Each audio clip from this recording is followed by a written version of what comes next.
اعوذ باللہ من الشیطان الرجیم بسم اللہ الرحمن الرحیم نحمد ونصلی ونسلم علی رسولہ الکریم اما بعد فاعوذ باللہ من الشیطان الرجیم بسم اللہ الرحمن الرحیم السلام علیکم ورحمۃ اللہ وبرکاتہ۔ آپ کی خدمت میں ایک اور نئی ویڈیو کے ساتھ حاضر ہوں۔ میری اور آپ کی بلکہ ساری دنیا کے انسانوں کی کامیابی اللہ رب العزت نے دین اسلام میں رکھی ہے۔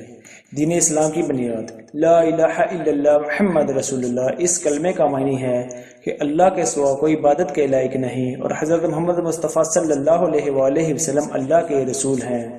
اس کلمے کا مقصد اللہ سے سب کچھ ہونے کا یقین ہمارے دلوں کے اندر آ جائے اور مخلوق سے کچھ بھی نہ ہونے کا یقین، نبی کریم صلی اللہ علیہ وآلہ وسلم کے طریقوں پر چل کر کامیابی حاصل کرنے کا یقین، غیر کے طریقے پر چلنا ناکامی کا یقین ہمارے دلوں کے اندر آ جائے۔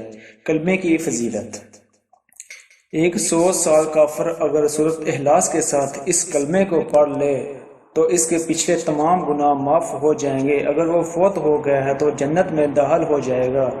جب ہم نے یہ کلمہ پڑھا ہے تو ہم پر اللہ کے تمام احکامات فرض ہو چکے ہیں۔